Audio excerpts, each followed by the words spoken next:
Bonjour à tous, dans cette 24e séance de C#, c'est la seconde partie de ce que nous avons vu sur les dates, les temps, les durées, etc. On va aborder d'autres structures, une petite classe, quelques énumérations, pour aller un peu plus loin de ce qu'on est par rapport à ce qu'on a vu précédemment, et voir quelques autres manipulations qu'on peut faire en fait avec tout ça.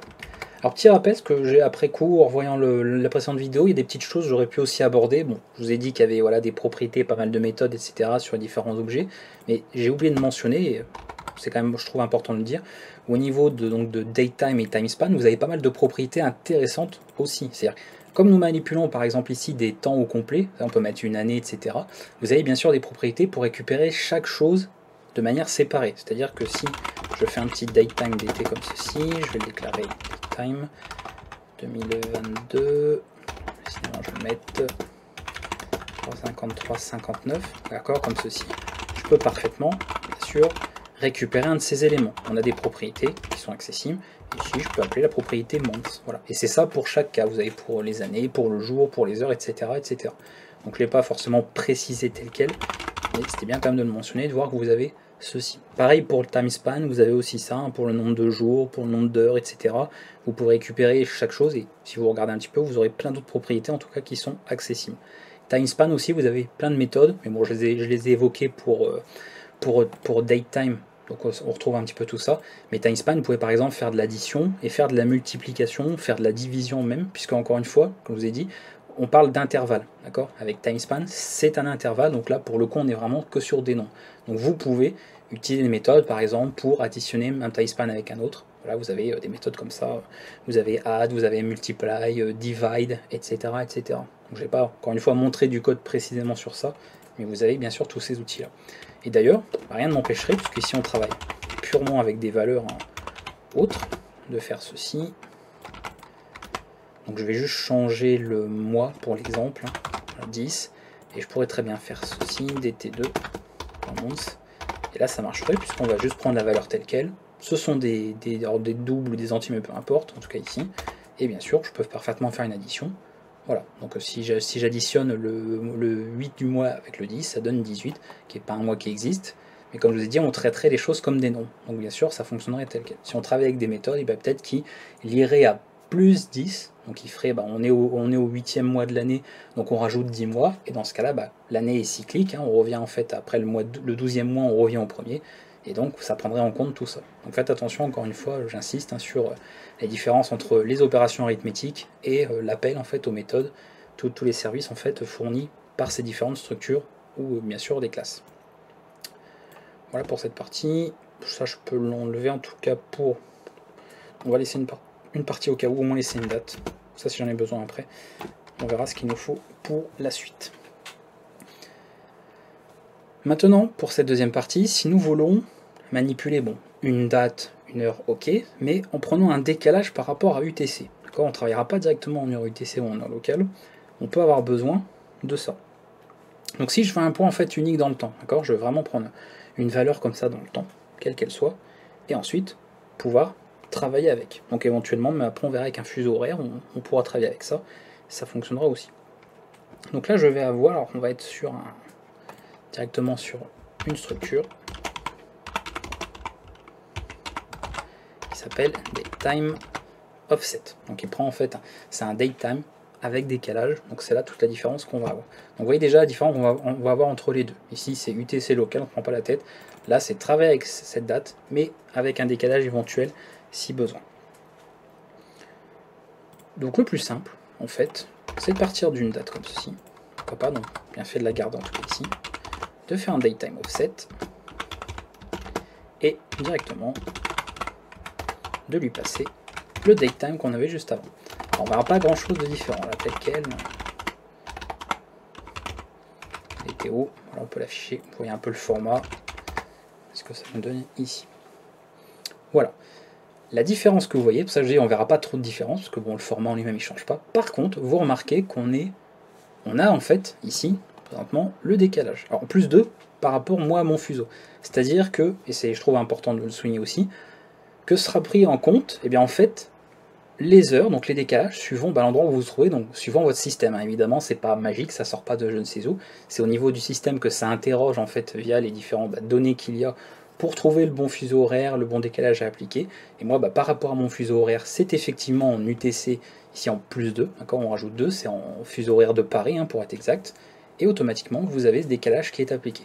Donc là, ça change tout, encore une fois, ça change tout. Ce qu'on n'est plus à 14h53, 59 secondes en heure UTC, ce qui serait en fait pas ma vraie heure, ce qui ferait du coup je rajoute 2 heures, d'accord. On est avec la véritable heure. Et effectivement, au moment où je fais cette vidéo, il est bien, enfin là en tout cas on n'a pas forcément ce truc-là, mais ça prend bien en compte le bon fuseau. Parce que si on reste sur UTC, vous doutez bien que si vous êtes à l'autre bout du globe, il faudra peut-être rajouter ou même enlever un certain nombre d'heures, et forcément ça changerait tout. Donc là, le décalage son importance, s'il doit être pris en compte, vous en avez besoin, il faudra plutôt travailler avec ce type de structure. Comme ça, vous avez tout ce qu'il faut. On peut aussi très bien construire une date décalage en précisant le décalage qu'on veut. C'est-à-dire qu'en fait, vous prenez le date time ici, et ici, vous passez un time span. C'est pour ça que je dis c'est ça qui est bien fichu à ce niveau-là, c'est que toutes les petites structures qu'on a vont pouvoir travailler ensemble. En même temps, c'est un peu le but aussi de la programmation, c'est fait pour réutiliser le code, réutiliser les choses entre elles, qui s'imbriquent. Mais là, voilà, on n'est pas sur 15 millions de classes de structures différentes, vraiment on a l'essentiel. On a ça pour gérer une date ou un temps de manière classique, local, UTC, ça pour prendre en compte les décalages, donc fuseau horaire, etc. Et ça pour gérer un intervalle de temps. Donc avec ces trois outils, déjà, on peut faire beaucoup de choses. Donc là, rien ne m'empêcherait de créer un time span, comme on a vu tout à l'heure, et en précisant autre chose, un nombre de jours, heures, minutes, secondes, et ça prendrait en compte ce décalage pour nous créer notre date avec prise en compte du décalage, donc celle que j'ai mis dans cette variable DTO, tout simplement. Donc c'est des possibilités comme ça que vous avez. Sinon, autre constructeur pour Datetime Offset, c'est le troisième et le dernier que je vous présenterai en tout cas, c'est vraiment une date complète. Donc là, vous précisez en premier argument l'année, vous précisez le mois, le jour, l'heure, minute, seconde, etc. Et voire même un décalage, parce qu'encore une fois, il faut le prendre en compte. Donc à la fin, vous pouvez terminer par un time span, comme ça vous indiquez le décalage à appliquer à tout ça. Pourquoi en fait, vous avez ce type de constructeur qui a été fait, si vous voulez pas passer un datetime. C'est-à-dire qu'en fait, ici, ça reviendra à passer tout ça. Voilà. Et à la fin, vous passez un time span avec le décalage que vous voulez appliquer. Donc vous pouvez comme ça éventuellement procéder de la sorte. Voilà. Alors je ne sais plus s'il y a d'autres constructeurs pour Datetime Offset, il me semble pas, ou peut-être que si, parce que des fois il y en a beaucoup. Mais après moi je vois pas trop ce qui pourrait être utile en plus. Mais en tout cas ça c'est les trois, donc je sais qui sont disponibles et qui font déjà bien ce qu'il faut par rapport à nos besoins en tout cas ici. Voilà pour ça. Les propriétés, je passerai vite parce qu'en fait c'est la même chose. Un datetime offset, c'est un datetime en réalité, d'une certaine manière, c'est similaire. Donc toutes les propriétés que vous aviez ici, month, year, now, etc., vous allez l'avoir pour ça. Donc si je fais un dto.now, même .today, etc., on peut retrouver toutes les valeurs. Donc alors peut-être pas par contre je fais des bêtises, parce qu'en fait c'est juste, ça ce serait statique, mais plutôt de faire hour, si on veut récupérer le nombre d'heures. Parce que si j'essaye de faire un appel statique partir un objet, on va avoir du mal. Et vous voyez qu'on récupère bien 14, on affiche bien 14, donc voilà. Tout ça est disponible, donc une fois que vous connaissez les propriétés de datetime, vous les connaissez pour datetime offset. Donc très facile à manipuler, on n'a pas l'impression de devoir réapprendre tout un tas de propriétés de méthodes. Vraiment, on retrouve la même chose. Et pour les méthodes, je vais répéter un petit peu ce que je viens de dire tout juste, c'est pareil. Voilà les méthodes que vont utiliser, add the days, add, etc. À quelques exceptions près peut-être, mais dans la globalité en tout cas c'est ça, et vous pouvez les réutiliser aussi. Donc si vous avez besoin d'ajouter sur ici de faire un add, a priori je pense qu'on peut rajouter un time span, on doit pouvoir faire ceci je pense, en rajoutant 2 jours, 0, 0, 0. Alors ça se trouve, il n'y a peut-être même pas cette méthode et il serait dommage que la seule méthode je vous montre n'existe en fait pas pour ce type de structure, et effectivement si ça existe bien, voilà. Donc voilà, tout ce que vous aviez appris sur Datetime dans la première partie au niveau du cours, et dans cette seconde partie, vous pouvez l'appliquer également à Datetime Offset. Donc très facile, on ne se prend pas la tête à ce niveau-là. Je passe assez vite, parce que c'est tout ce qu'il y avait à dire là-dessus, mais c'était bien de le savoir, savoir qui avait ceci, bien de le prendre en compte, encore une fois. Si vous avez besoin de gérer des jours, parce que vous savez, souvent on a besoin de dire le jour de la semaine, etc. On n'en a pas trop parlé, vous savez, de dire est-ce qu'on est lundi, etc. Et je suis obligé d'insister là-dessus. Pourquoi? Parce qu'en C#, au niveau ici de la date, le mois numéro 1, c'est janvier. Attention, parce que dans certains autres langages, le mois de janvier, c'est le numéro 0, ça commence à 0. Ça peut être ça aussi pour, alors pas les années, mais les mois ou des fois les jours de la semaine, tout ça. Ici, en revanche, le jour de la semaine, parce que c'est assez international, c'est dimanche, le premier jour de la semaine. D'accord? Donc, forcément vous aurez un décalage par rapport aux autres. Donc ça, on a une énumération. Donc je vais mettre ça, énumération,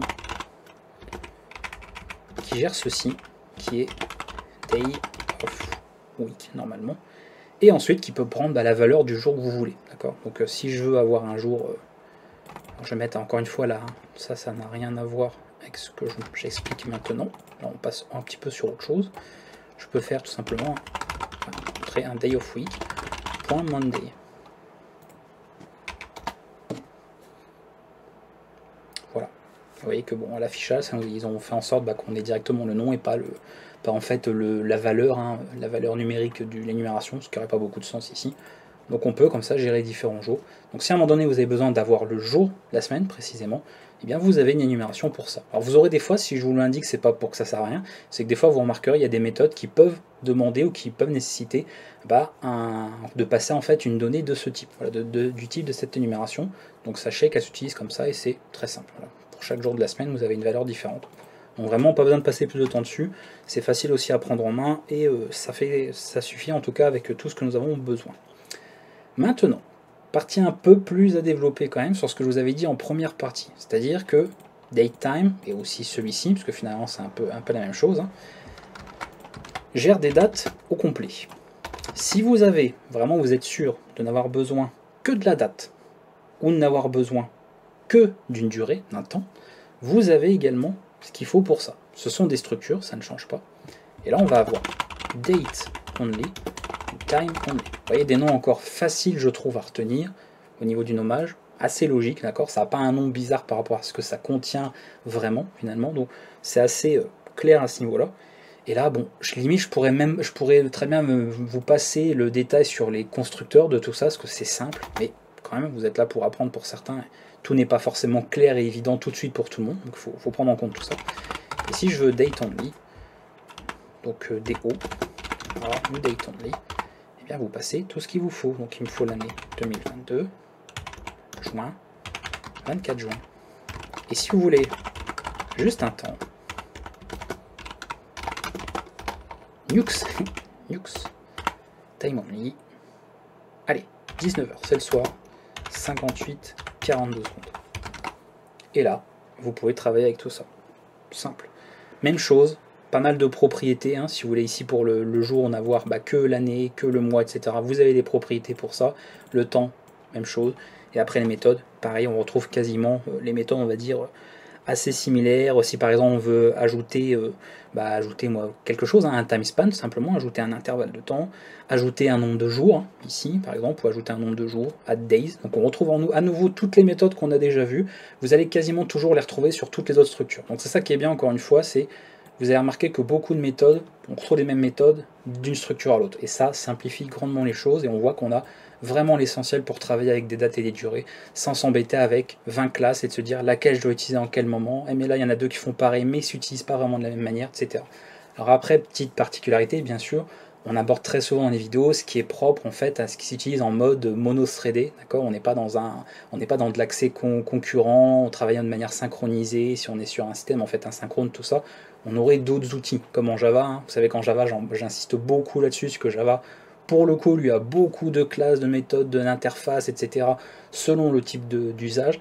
Il y en a un peu moins en C#, mais bien sûr, il y a aussi des outils comme ça qui sont faits pour ce type d'usage, ça va de soi. Mais là, on se contente de ce qui est le plus classique, en tout cas ici.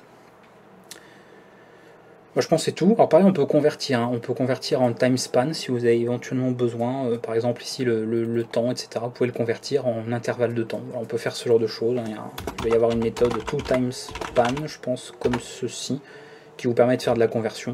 Donc pareil, éventuellement, je vous laisse regarder si vous avez besoin de le faire. Donc vraiment, beaucoup de méthodes aussi de conversion. On peut convertir de l'un à l'autre, passer d'un type, finalement, à un autre, d'accord. Voilà, pas mal de choses comme ça qu'on peut faire, ou tout comme nous avions fait dans la première partie, de partir d'une chaîne de caractères et d'en faire une date. Voilà, on peut faire ce genre de manipulation aussi, ça marche très bien. Ceci étant dit, pour cette grosse partie en tout cas, on va terminer pour cette deuxième partie des dates et des durées en C#, avec, c'est quand même une partie importante, parce qu'on en parle beaucoup, mais c'est bien de l'aborder un peu plus en détail, c'est ce fameux fuseau horaire, ce fameux time zone, finalement, qui va être utilisé. Et là, nous avons une petite classe. Je mets ici, je mets au pluriel, même si on n'a qu'une seule, finalement, dans ce que nous allons voir. time zone info. Et ça, bah, ça va servir partout. Pareil, si vous avez à un moment donné une méthode, un constructeur qui peut demander en paramètre une donnée de ce type-là, bah, vous saurez en tout cas où récupérer ça et comment travailler avec. Time zone info, on peut éventuellement avoir ce type de données-là. Alors, ça je l'ai commenté, ça on verra. Voilà, je vais déjà juste enlever ça.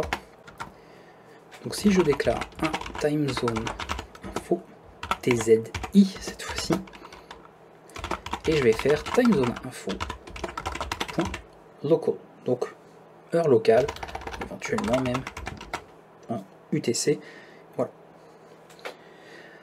On a aussi plein d'autres valeurs, on peut avoir, si on veut gérer ça de manière standard, alors là, pareil, j'ai pas en tête tous les noms, éventuellement on fera un tour sur la doc, parce que vous avez les noms, en fait, pour les différents fuseaux horaires, voilà, vous avez des noms bien précis, qui ici chat. Donc on a plusieurs valeurs comme ça, standard name, daylight aussi, il me semble qu'il y avait, daylight name, et vous avez comme ça plusieurs time zones qu'on peut retrouver. Alors avant d'aller plus loin, on va aller faire un tour sur la doc, parce que là, il y a quand même beaucoup d'infos, time zone info, C# sur les différentes valeurs. Je sais pas s'ils nous afficheront le... Non, normalement oui quand même, parce que c'est quand même une doc. Qu'on a au moins toutes les infos sur les différentes valeurs, au moins pour ce qui est standard. Voilà,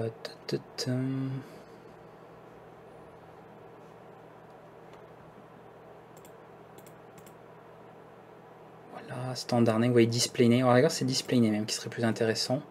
Je vais mettre en plus grand par contre, parce que hop, on est en vidéo. Et éventuellement display name. Voilà, de toute façon, à la rigueur, bon, c'est vrai que je pouvais aussi avant même montrer ça. Même déjà, en fait, juste de faire un petit affichage, que vous voyez un peu ce que ça donne. Et vous comprenez en fait que là, on est même sur un aspect visuel quand même qui est important. Vraiment, on travaille sur les fuseaux horaires et ça va être utilisé par le système, une référence d'objet. Oui, enfin après...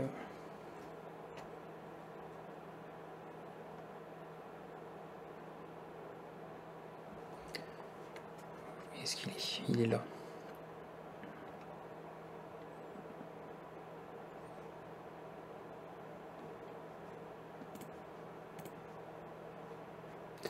Allez, on va mettre... je ne l'ai pas mis surtout au bon endroit. Et ici, on va faire standard name. J'ai un petit doute là-dessus. Je pense que c'est plutôt comme ça. Temps universel coordonné. Bon, là, on n'a pas grand-chose. C'est pour ça que c'est bien display name que je voulais. C'est lui, normalement, qui a toutes les infos sur justement le fuseau particulier. Parce que ça, bon, je m'en fiche un peu. Le UTC temps universel. Ok. Ça m'aide pas plus. On n'en avait pas un autre, normalement, ID. Peut-être mis dans ID. C'est plus lequel qui m'affiche toute l'info. Je veux toutes les infos en fait.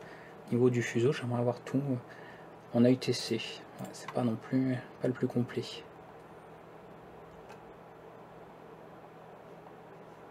Ah ben oui, en même temps oui, il faut si je veux avoir le. Désolé, c'est moi qui. Oui, je suis en UTC, donc oui, bon, il m'affichait bien tout, mais c'est que il y a forcément moins de choses. Ce type-là. Il faut plutôt être en heure locale, on aura plus d'informations. Voilà, c'est ça que je voulais. Donc le fameux fuseau où je vous parlais, pour qu'on ait en fait les différentes valeurs. Donc alors, pour ça que une tout à l'heure, d'ailleurs, je vous ai dit plus 2 le fuseau de Paris, oui, je dis une bêtise, c'est bien plus 1, hein. Le fuseau de Paris, c'est juste qu'on est en heure d'été. Donc évidemment, ça prend, hein, quand on parlait des décalages, avec date time offset, d'accord, celui-ci, ça prend bien sûr en compte tout ça, changement d'heure, etc. Parce que vous savez qu'il y a des pays où il n'y a pas de changement d'heure, et vous ne pouvez pas appliquer comme nous. Donc tout ça, évidemment que ce type de structure va être pris en compte, d'accord. Donc il faut gérer ça, c'est pour ça qu'encore une fois, c'est compliqué de gérer des dates et des durées, puisque personne n'a le même système, c'est pas un truc universel dans le monde entier, donc il faut prendre tout ça en compte. Mais le fuseau horaire, c'est bien plus 1, parce que le 0, c'est Londres, Greenwich, et après on parle de plus 1 quand on est en heure, fuseau horaire de Paris en tout cas. Donc voilà, comme ça vous avez différentes infos, et vous avez ici un time zone. Alors ça, on l'utilise pas forcément tel quel, hein. Le time zone, c'est utilisé par d'autres structures, d'autres classes, etc. au niveau de C#, mais vous avez quand même une classe pour gérer tout ça. Après, là où ça peut servir, c'est plus pour c'est vraiment une classe de service en fait, où vous allez avoir beaucoup de méthodes, donc des méthodes statiques, qui peuvent être utilisées ensuite, puisque vous pouvez convertir. D'accord, on peut par exemple récupérer un datetime à partir alors d'un datetime éventuellement, c'est-à-dire que d'appliquer un fuseau. On peut faire ça comment? On va mettre là. Je vais enlever l'autre. Donc là, vous voyez, j'ai pris le fuseau horaire local, donc par rapport à moi où je me trouve, hein, au niveau de ma position géographique. Si vous êtes dans un autre pays dans le monde, vous aurez forcément d'autres résultats.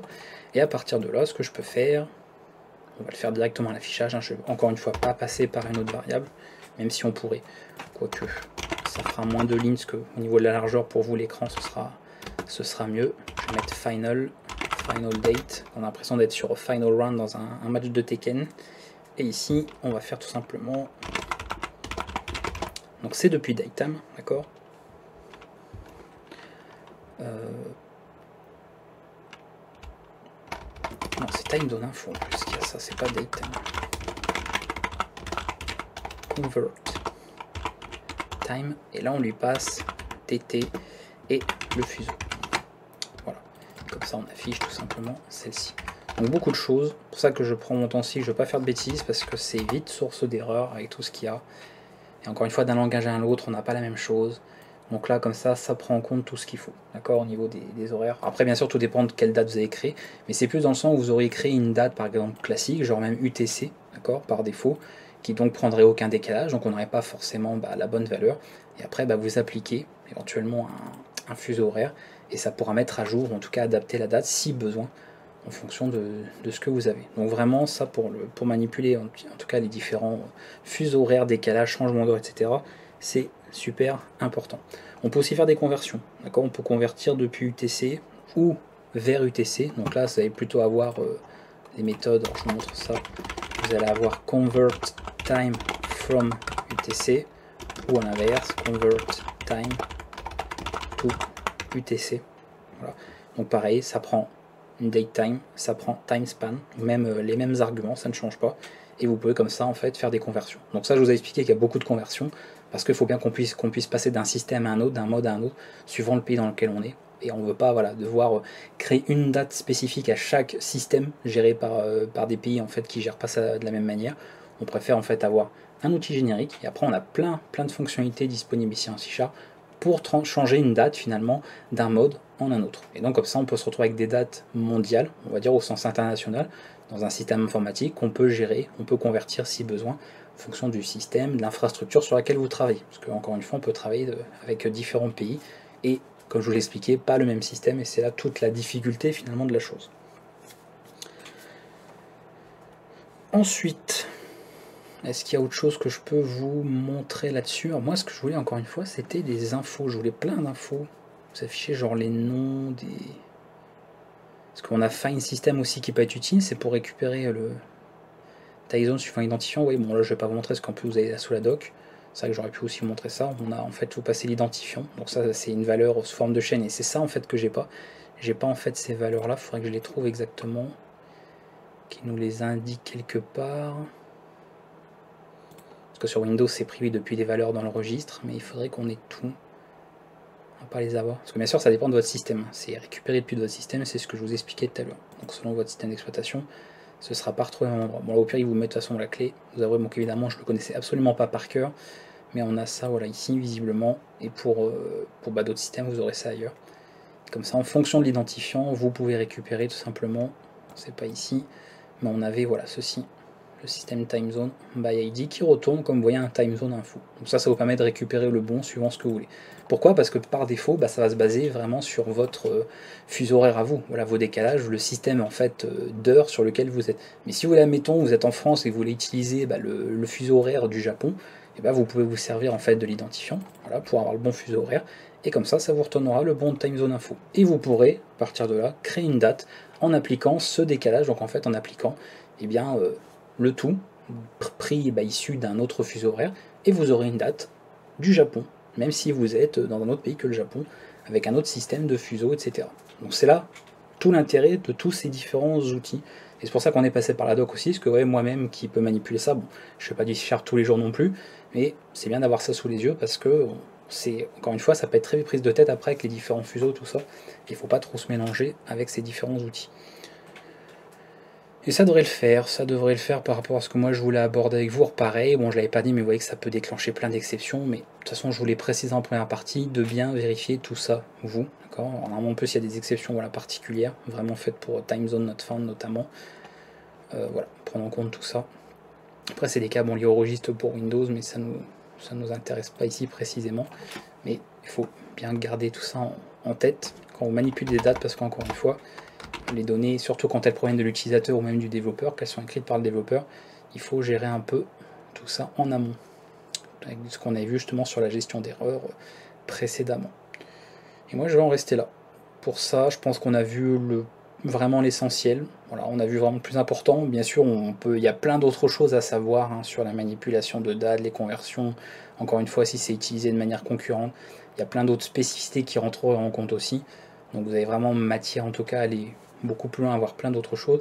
Mais déjà, juste avec ça, voilà, amusez-vous à manipuler. Vous voyez, ça peut donner plein d'idées de petits programmes à écrire pour faire des conversions, pour travailler avec des fuseaux, faire des calculs, vérifier telle ou telle date. Voilà. Il y a plein de choses sur lesquelles vous pouvez vous entraîner là-dessus, voire même pour les plus courageux, ceux qui ont un peu plus de temps parmi vous, développer une petite application, même si ce sera en console.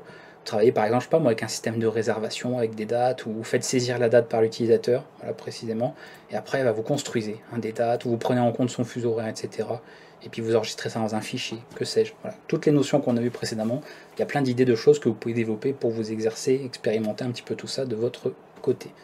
A bientôt tout le monde pour la suite de ce cours. Comme d'habitude, s'il y a des questions, parce que je peux comprendre qu'il y a quand même pas mal de choses à prendre en compte au niveau des aspects théoriques, n'hésitez pas dans les commentaires. Prenez soin de vous et on se retrouvera pour d'autres petites choses, d'autres notions très importantes en langage C#. A bientôt.